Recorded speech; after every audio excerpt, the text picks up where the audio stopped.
Hi, I'm Jessica Lauren Walton, and this is my interview corner. If there's a cool story in the security field or just something that I think is going to be valuable to my fellow professionals, then I want to talk about it. To learn more about the work I do or to sign up for my newsletter, you can go ahead and visit my blog at jessicawaltonwriter.com. So today's guest is Police Officer George Mussini from the Baltimore County, Maryland Police Department. He sounds like a really cool guy. He has some really great information to share. So let's hop in there and start talking to George.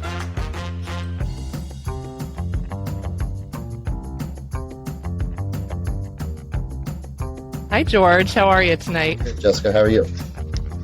Good. Thanks for joining me.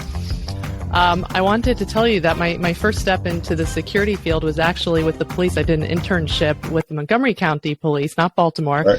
When I was in high school. And it was great. It made me feel like a real badass. Ride-alongs can do that.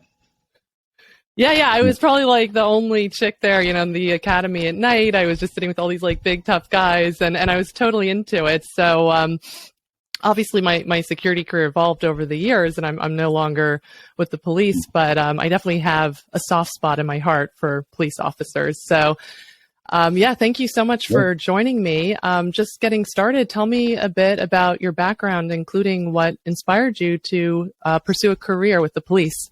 Ooh. All right. So, quick background. I've been in a first responder for over 30 years. I started off as an auxiliary police officer and volunteer firefighter up on Long Island.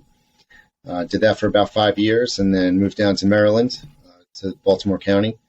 Got hired on the job here, and I've served in a variety of roles in the police department, everything from patrol, community outreach, juvenile offender unit, on the peer support team, oversee a domestic violence unit, and run youth programs. So wear a lot of hats. It's been good to me. Okay, wow. So you've really seen not just the police, but the first responder world from many different aspects. Yep, no doubt. So what inspired you to get involved in a career like that? It's very intense. Yeah, so I guess when I was in the fire department on Long Island, a lot of the guys and girls were civil service minded. I always admired the police officers and firefighters in my town growing up. So it was a cool opportunity to follow in their footsteps. My brother had joined the auxiliary police, and I followed suit a few years later, and it just felt good to serve the community and, have the pride of wearing the uniform and just doing the right thing. Just always felt good. So after doing it for 5 years, when I found out I could actually get paid for a career, it's like, that's an easy decision right there. So how did you wind up in Baltimore? So the job market on Long Island was very, very tough in the early 90s. Mm-hmm. So it was a fierce competitive crowd. You had to pay. I was in college. I didn't have a lot of money. And I figured if I was going to take the Nassau County test, I really wanted to be a Nassau County or a village cop somewhere on the island. Mm-hmm. And in order to get hired, you had to score well. So what I did was, a buddy of mine who was also in the auxiliary police said, hey, let's go down to Baltimore County. They have a free test. And I was like, free test? Because on Long Island, you paid about $100 or $150, and you competed against just to take the test. Just to take the test was $100 to $150, and that's back in the 90s. So, you figure not everybody had that money. I definitely wasn't one of the people that had money just to throw away on an application, not even knowing if I was going to get hired. So then we took a weekend trip down to Baltimore County, took the police test, passed the physical. Mm-hmm.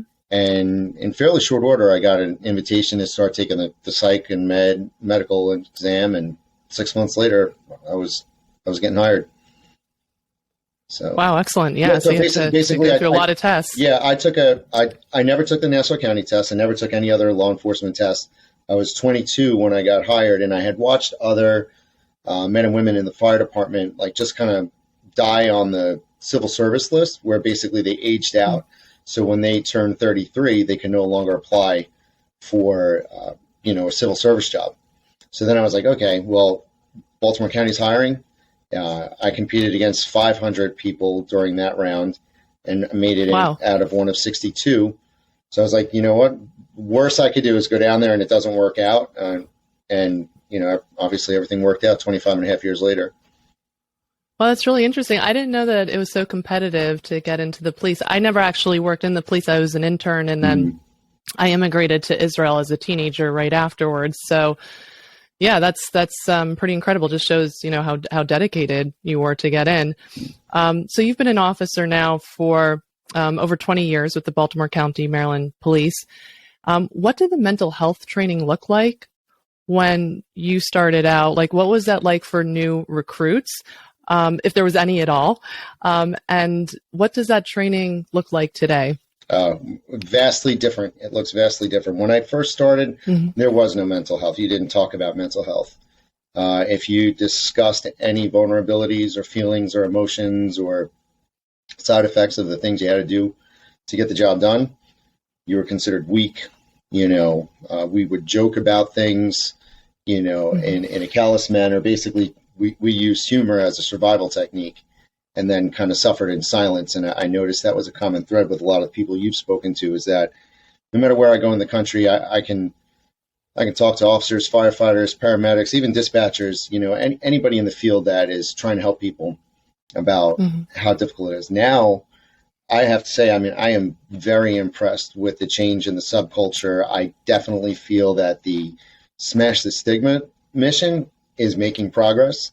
I have tons of officers and first responders that I work with that are proud to admit they're actually getting counseling.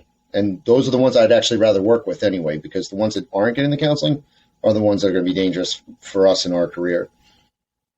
But, policing's been around for over 100 years, right, in this country. So why now? Why are things changing now where suddenly people are kind of waking up to this reality? For example, the suicide rate, amongst police departments across the country. What is igniting this change? Well, I think obviously we find out about stuff that's happening around the country at a much faster rate because of social media and just overall communication and the ability to communicate with other agencies. So I think we're just tired of losing friends and family members and community members to suicide. And, as I've been studying on different topics, trauma is one of the biggest triggers and is one of the most treatable injuries, but it wasn't seen that way. So I think now the big push is that people are becoming aware. People are getting fed up of losing coworkers and friends. We should not be good at funerals like this. We should have to look up in a manual how to throw a funeral, how to plan a funeral, because we're not good at. They're not happening as frequently. And I think that people know that it's okay to get help, and I think the fact that law enforcement executives are embracing their members getting help instead of condemning them. Because in the early 90s, what would happen is if you admitted any kind of struggle, like I mentioned earlier, you'd get put on the rubber gun squad. It was a weakness. Oh, they're not fit for duty. Let's take their weapon from them because they might hurt themselves. I don't feel it's that way anymore. What's your role with the mental health initiatives at the Baltimore County Police? So in the Baltimore County Police, I'm an ad hoc member of our peer support and wellness team.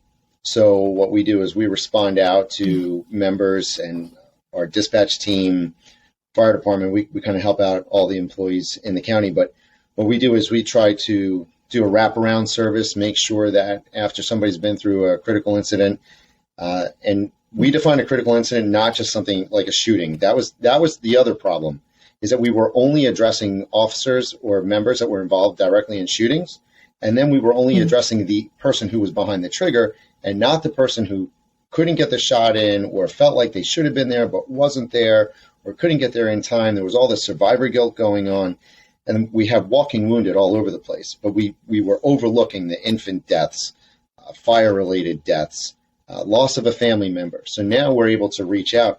But I've also, part of my role initially was just opening up and actually being vulnerable myself. I had been through tons of critical incidents. I never considered them critical incidents until after I had been through a class that was basically called Impact of Critical Incidents on Law Enforcement Officers. And when I took that class, I was in a room with about 55 or 60 other officers, and just the emotional outpouring that everybody else had. Like they were like, damn, I didn't realize that these incidents had affected me so much. I mean, I'll admit right. it, but we were a bunch of grown-ups going through boxes of Kleenex because there was a ton of walking wounded in the room. And ironically, 4 days after I took that class and got what I will call life-saving information about having a normal reaction to abnormal situations and just what to expect after a critical incident. Even though I had been a first responder for 23 and a half years, nobody ever told me that there would be failures, that we were going to lose people when we're doing CPR. There are going to be people that we can't get out of a burning building. There are going to be innocent victims like children and elderly and pets and animals and stuff like that, like all the things that take a toll on the human. So 4 days afterwards, I had been involved in what I would definitely consider a critical incident while off duty. And every ounce of information that I was given helped me, because when I was questioning myself and, knowing that I was in a noble career and I made justified decisions, right. I needed someone to talk to, but there was nobody there. And I didn't know who I could talk to.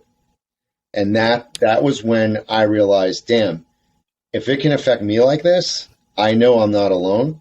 So that was the beginning of our peer support group starting there.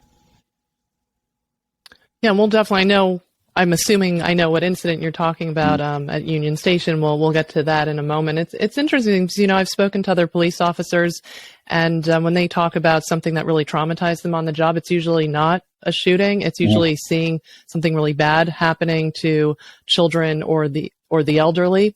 Right. And that's usually, even they're not even at the scene, they're coming like after it's happened. And that's actually something that's really shaken people up. So it's just kind of interesting, this evolution of the mental health resources that are available to police officers. Part of that is also just kind of redefining what is considered a critical or traumatic incident. Yeah. Oh, it's good to know. So my next question, it's kind of a segue from the other question I asked about how the mental health resources have evolved, or the training has evolved for new recruits. So in a similar vein, how have the general mental health resources in your department evolved over the years? For example, when a cop is involved in a traumatic shooting incident, you started to touch upon it, if you want to go into more detail, like what kind of services or support can this officer expect from his department? And then we'll go in talking about, the critical incident you were involved in and the steps you went through with that. Right. So what we're doing is we're basically changing the culture. When and it's important for me to touch back on what happened in 97. In 97, we had basically orientation by fire. They came in, they, racked a shotgun and said, hey, now what do you do? It was a training gun, but there we were with our friends or family, whoever joined us for orientation day. And basically the shotgun was used as a symbol and a sound to say, you're going to see some stuff, you're going to be placed in some positions, how are you going to handle it? Well, let me tell you how it's going to work. Half of you are going to be divorced, the other half are going to be alcoholics, and the ones that survive are going to be living in torment. And basically really optimistic. Yeah. Really, it's really optimistic. Yeah. And I looked at my girlfriend at the time and I was like, babe, don't go, so she was ready to inch her way out the door. Like, I'm not marrying this guy, and I was like, what the hell, but the expectation that we as law enforcement officers would process our trauma as becoming alcoholics or getting divorced or, having poor coping mechanisms was almost a seed that was planted in so many. And throughout the 25 years, I've watched so many people just take that recipe that was given to them on orientation day and plant a poisonous seed, basically. So now what we do is on the first day of the academy in orientation, we have the peer support and wellness team come in and say, listen, you've chosen a stressful job. Yes, there are things that are not on the recruitment poster. There are realities of this job. There are going to be tough days. There's going to be missed holidays. You're going to suffer losses. And there are ways to appropriately deal with that through peer support, communication, getting early help and inoculation. So basically, by letting them know that they're going into that they've chosen a tough career, because we don't really push that in recruitment, right? Like, we don't say, hey, you're going to see some terrible things and, you might lose sleep at night. But what we're doing is we're normalizing some of this stuff so that they can become resilient and expect that they know that if they go through a traumatic event, that if they reach out and they get help, or people reach out to them and offer help, to accept it and to have a healthy way to process it, and that these unhealthy coping mechanisms are only things that are going to set us further back. So right now we're on this big mantra of healthy hire, healthy retire, and trying to get people motivated to basically get the most out of their pension system, right? So like if we come on and we're healthy and we're doing the right things, because we're all full of, fire and everything ready to go, at the back end of our career, we should be the same way, as dedicated to our job, but then dedicated to our families, dedicated to our health, dedicated to our fitness, dedicated to our mindset. So that way we can live a long, healthy life. I always tell everyone, when I retire my job, everyone's like, oh, what are you going to do? Go into security, teaching? No, I'm going to be a milkman. I'm just going to milk that pension system for as long as I can. And I want to be so old when I die and so far separated from the agency or any law enforcement job that when they announce my passing of old age, they'll be like, who was that? Because it'll be 40, 50 years down the road. So that's my goal. I've lost some dear friends on this job, and that what has really sparked me, because they've hit me hard.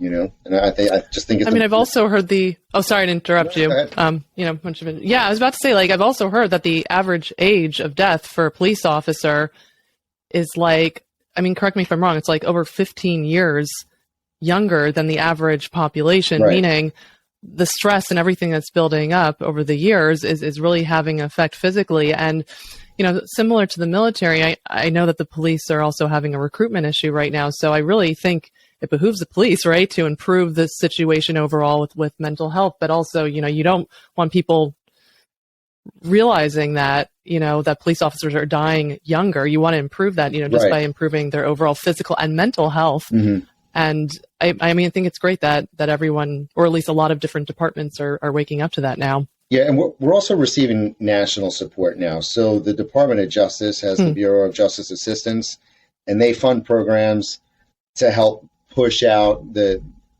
these resources about suicide awareness and prevention. They have the Suicide Awareness for Law Enforcement Officers program. They have Survive and Thrive, Valor for Blue, Blue Help. There's so many different organizations now invested in putting right. these messages out, and they're going around the country instructing and giving resources to agencies that normally would not even have access or budgets or the instructors to put this in place. So that's why I definitely feel like, since I get to travel the country, I can see the change, and I can see how people are in the beginning might be resistant to whatever, and then by the end of the day, they are all in. Time to make changes, time to operate differently, time to move differently, time to treat the public differently. It's almost like a rebirth. It's pretty awesome to watch it unfold. Yeah, that's really cool that you're not just sticking to your own area, that you're also going around the country and seeing what other departments are doing. Right. That's been probably the most rewarding thing, because, my agency has almost 2,000 officers. Obviously, we're short like anybody else. And, we have a great agency, and I can affect a lot of people, but by having the opportunity to travel the country, it's just spreading it at a much faster rate. I don't want to have to wait till I'm retired to do more. So this gives me the opportunity to help locally. And the other thing is too, you get officers that are at my tenure, 20 plus years, mm-hmm. their focus changes. And even, they say the national average is about 7 to 8 years for burnout in law enforcement. But if we can get them thinking in this healthier, more positive manner, and just trying to have them filter out the negativity, because we are great consumers of negativity because we see it so often, that we can change things. I have my own theory of why we become so cynical and we see the world so negatively. It happens the first day of field training. We take a young, energetic, new recruit, we put him in the passenger seat of the car. We tell him, put the seatbelt on. We're not telling mom that you died in a crash, right? So we install that safety. But then we say, go find everything wrong in society. Find the drug dealer. Find find the sex trafficker, find, the shoplifter, find the expired Someone tag, has to do it. right? But then here's what happens. So we never tell them to look for anything good either. So we train them to, and when I say we, I mean nationally. Law enforcement agencies everywhere are guilty of this. We train our officers to be so good at looking for bad things, dangerous things, evil things, that even when we're off, that's all we see. So when we're driving home, we see expired tags, we see taillights out, we see the drug dealer, we see the shoplifter. We can't unsee it. Matter of fact, if you ever go to a fireworks show, you want to find the cops in the crowd. Well, everybody else is looking up and doing ooh and ah. The cops are looking left and right for what's wrong. Like, where's the threat coming from? We can't, so many of us can't disengage because we become hypervigilant. But then the other problem is, and I'll admit, I've been guilty of this, we get so good at looking for bad things at work, so good at looking at bad things on the way home, that when you come home, you start to see the bad things. Oh, why is that on the floor? Why isn't your homework done? You start seeing everything as something's wrong. So here's what I suggest. When we get these law enforcement officers, we take that picture of them when they're happy and healthy and, maybe not so sleep deprived as I am right now. But we tell them, while you're on your shift, find something positive. Get out of your car, talk to a citizen, make a contact, make a friend, and enjoy the peace that is existing because of your presence. It's easy to focus on all the other stuff, but if we don't engage and absorb the positive things that are going on, we're going to miss out on, we're going to become overly cynical, and then we're going to treat everybody else around us like either they're less than us, they're a threat to us, or a danger to society. And I say all of that without ever advocating to forego your safety. Officer safety comes first, but we have to also look for the positive things while we're out and about.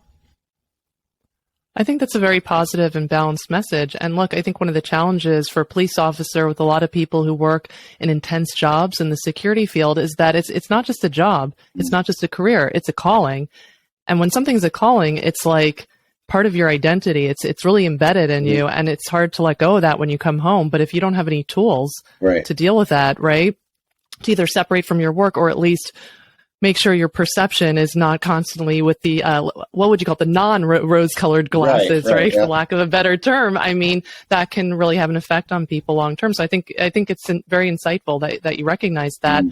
So in 2015, you were involved in a confrontation while you were off duty at Washington's Union Station, in which you neutralized a man who was threatening people with a knife.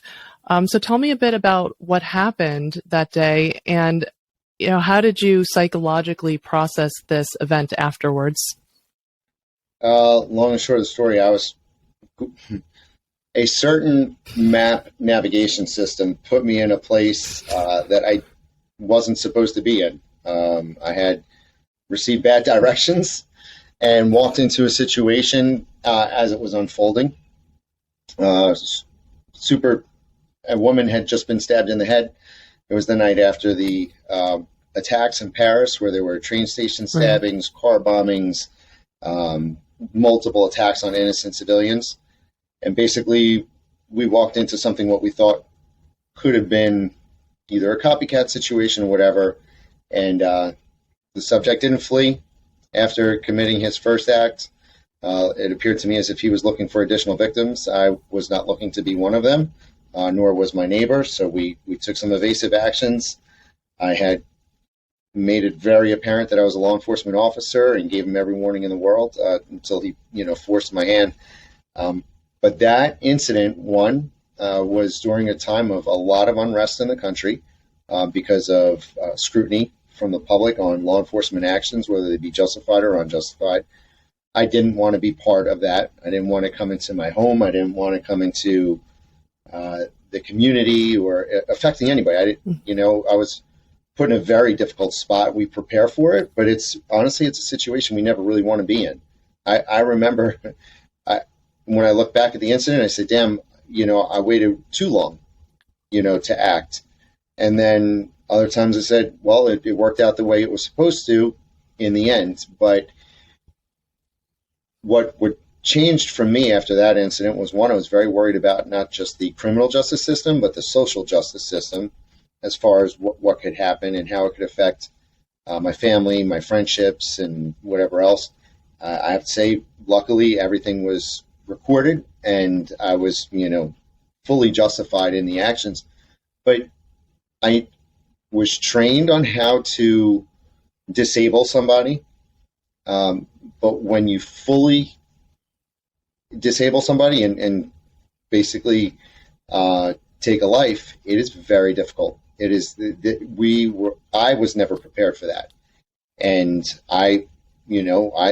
there was a human involved in that situation, two of us, and I felt terrible for the situation, but at the same time, I did what I had to do to protect myself and the others around there. But that was the situation that finally made me realize that I'm not alone there. My agency was over 150 years old at the time, and law enforcement's been around for hundreds of years. So I knew I wasn't walking this path alone. And some people had come up to me in silence and said, "Hey, I've been through this situation. If you need anything, let me know." But we didn't have anything formalized. So I didn't know who I could trust. I didn't know where I could go.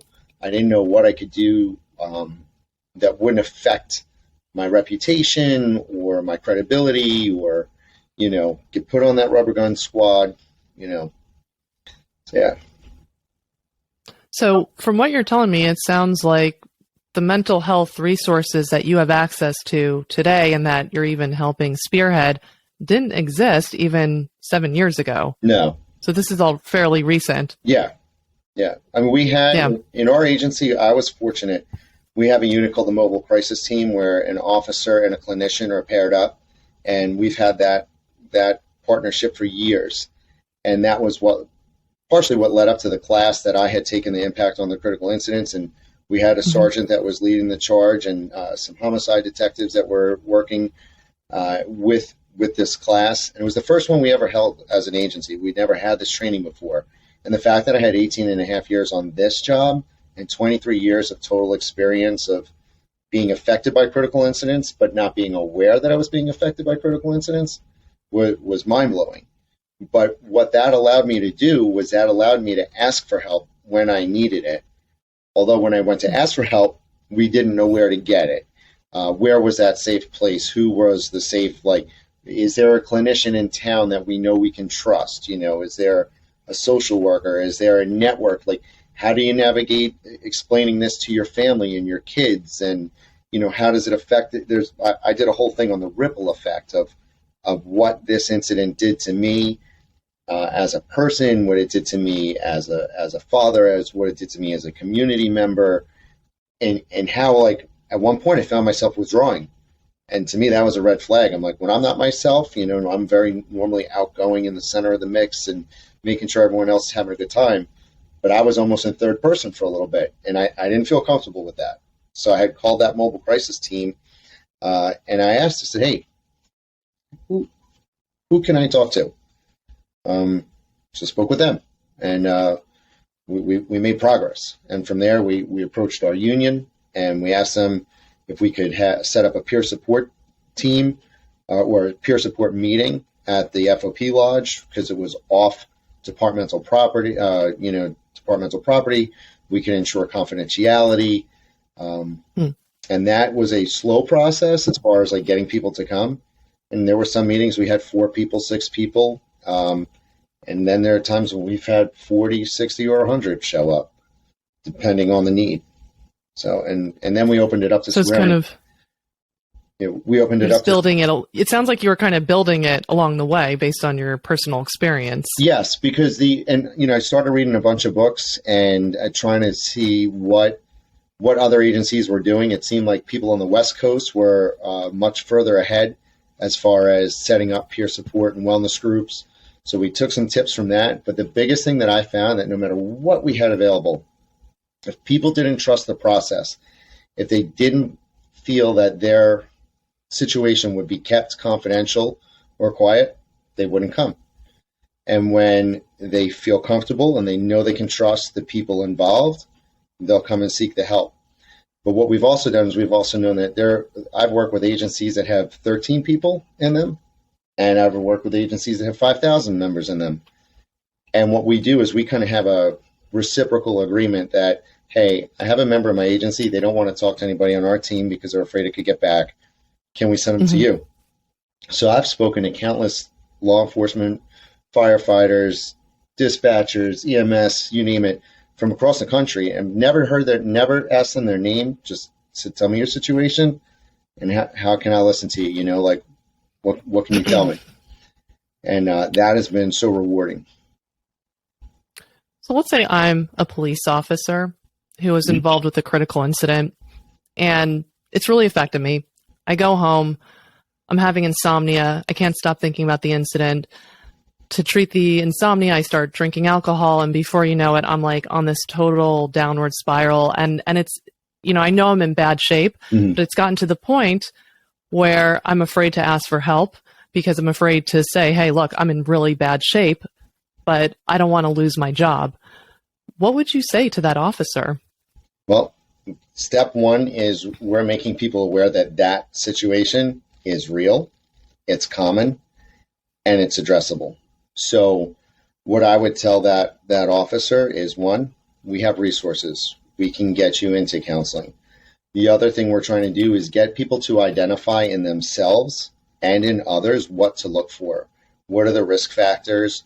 What are signs that somebody is starting to slip? Because there's a lot of law enforcement does a very, very good job that once they put that uniform on, they become somebody else, and they handle everybody else's problems, and they don't address their own. So what we do is we tell them to look for performance issues at work, relationship issues, social isolation,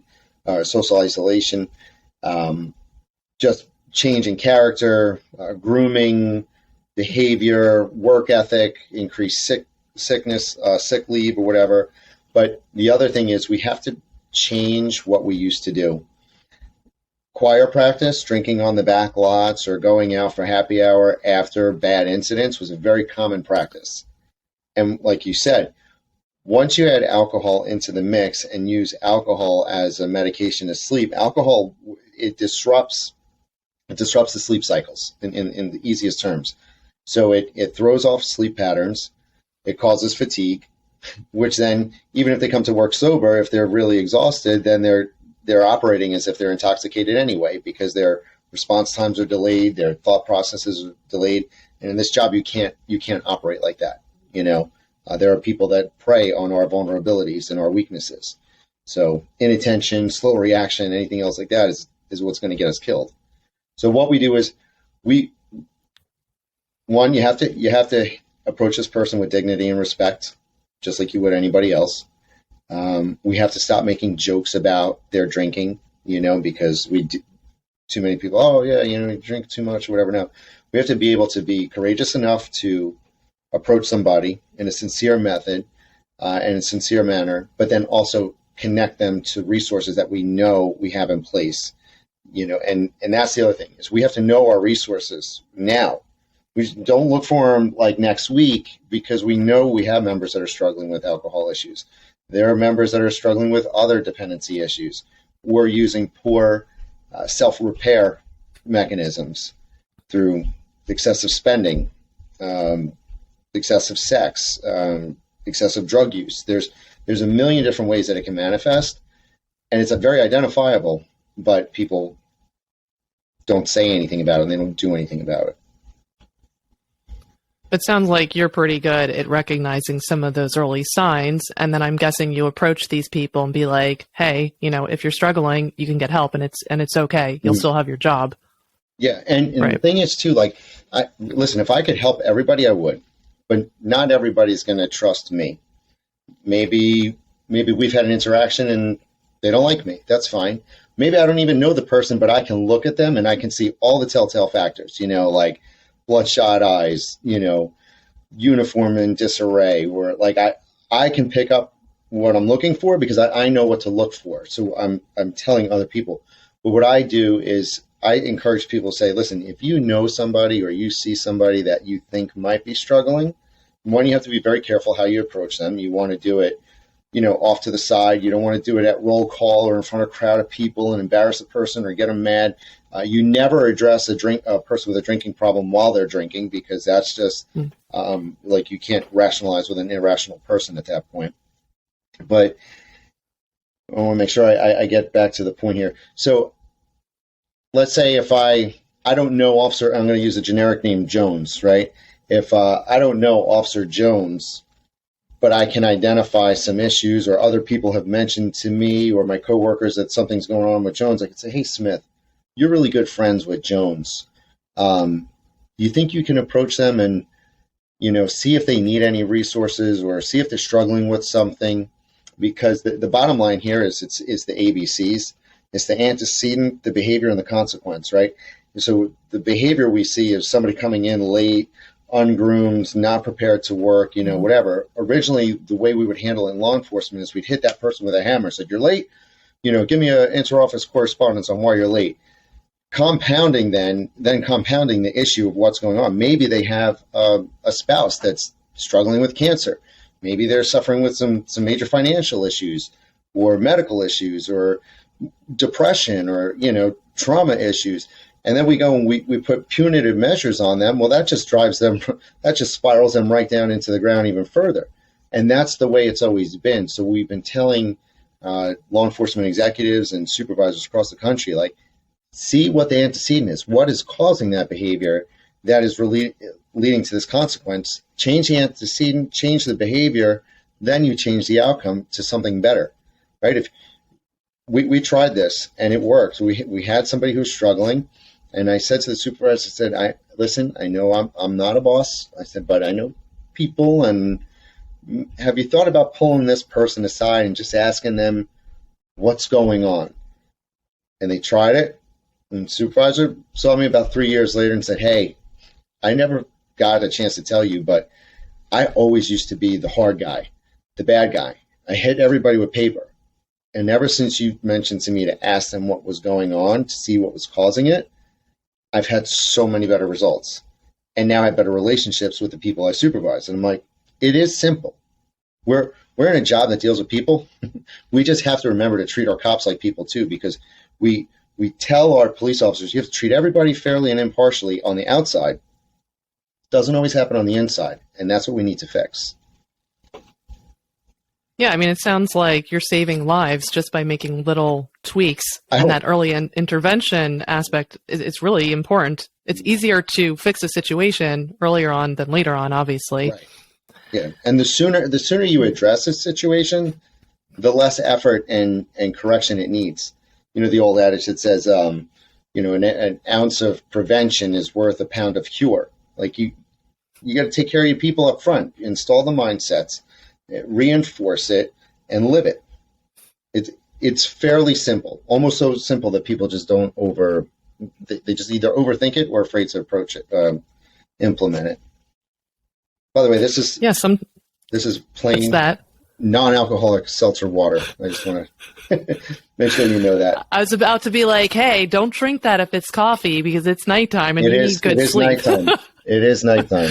So I know we're over the half-hour mark, so I have one last question, and welcome to keep it short if you prefer. So I recently attended the screening of a documentary called PTSD 911. Filmmaker Conrad Weaver, who's an excellent storyteller, really decent human being. I actually interviewed him on my blog a few months ago. It's about the mental health crisis in the first responder community. So I went to Pentagon City. It was actually a closed event. I was invited as Conrad's guest. It was a closed event for 911 leadership. So I was speaking to some of these members after the screening. So, for example, I didn't know that 911 dispatchers were included in people, in the first responder community who could suffer from PTSD, but it totally made sense, after hearing their stories as well. And I was speaking to one of these former dispatchers who said he's now part of some advocacy organization. So my question is going to be about funding and resources. And basically, I told him, from speaking... Well, sorry, let me go back a step. Yeah. I said to him, so you're doing advocacy, you're trying to get more funding for mental health resources, right? I said, so what are you doing on Capitol Hill? And he said, well, I'm not really on Capitol Hill that often. He said, he said, it's not even a state by state thing. He said, it's county by county. I'm traveling around the country. You mentioned you're traveling around the country as well. And he said, I'm actually, you have to tackle this county by county. But I'm thinking about it now, because at the beginning of our interview, you're like talking about, DOJ getting involved. So obviously it's not just county by county. It's also kind of, coming from a top bottom process as well. So my question for you is, like, let's say I'm a concerned citizen. I care about, my local first responder community, and I want to lobby for increased mental health resources or funding for my local police department. Like, what's the best way for me as a citizen to go about that? Well, definitely speak with your legislators. Maybe reach out to the leaders of the local law enforcement agency. I let the local officers, if know that you support them, because obviously there's so many people that are very vocal about not liking us, which kind of clouds out the fact that the majority of society loves us and needs us and supports us. It's just, that's not the message we get. And that's not, people don't usually vocalize that, is what you're saying. Right. And some may not vocalize it out of fear, but if there's somebody very passionate about taking care of their local first responders, then I would say advocate to the legislators and the council people in the districts that are responsible for making funding and budget decisions, and let them know how important officer wellness is to community safety. Because if you have an unwell officer wearing, let me put it this way, if you have an unwell person dressed as a police officer, you're going to have tragic consequences. And we have way too many national headlines that we've even seen recently. There are just animals dressed as police officers, people with unresolved issues. And that makes it unsafe for the community. And then it breaks community trust. And when you have broken community trust, you have all these other issues. So officer wellness and having a sound mindset and a perspective of how you treat yourself is how you're going to treat the community as well is extremely important. So they have to fund these programs. They have to be behind counseling, but you can't force people into counseling. You can make it optional. You can't mandate it. I know right now the country's saying, it's mandated that you do this. Yeah, you could do that, but you can't. It's just like you could lead a horse to water. You can't make them drink. But I think if we change the culture and put out a supportive mindset that if you get help, you're fine.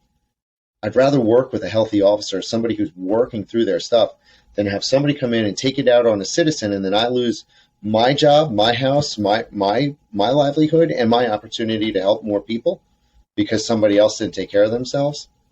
So, I know I've spoken a lot here, but I'm an it's terrific. Thank you. I'm an advocate for being selfish here. You have to take care of yourself, and no matter where I travel in the country, the flight attendants remind me every time, right?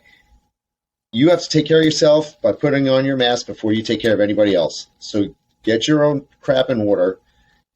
Take the first step, because nobody else's name is going on the wall. That law enforcement officer's memorial wall. Nobody else's name is going on there.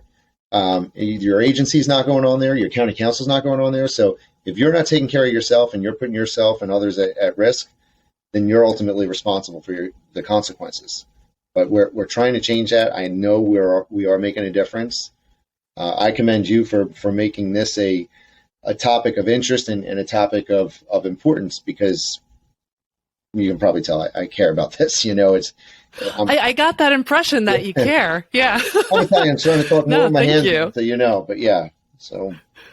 Yeah, look, I think part of the reason I started doing this, a little bit about my personal history. That I've lost a friend in the security field to suicide. And, I realized that, the public, I think, doesn't know a lot about, security professionals, what we go through, some of the mental hardship. Of course, there's all different types of jobs and levels of intensity, but I think it's really important to humanize people in our field, to share our stories, because it leads to very practical things, right? Like funding, and increased resources for mental health, which, as you said, can either have, a very positive cascade, or it can have a negative cascade if it isn't treated properly. So I just want to thank you again, because I know this is after work hours. You've probably worked a really hard day. I know you've been traveling as well. So I just really appreciate this. And I think information is power. And I think, the information you've shared with me tonight will definitely be valuable to other people. So thank you so much for your time. And thank you. Thank you for this opportunity.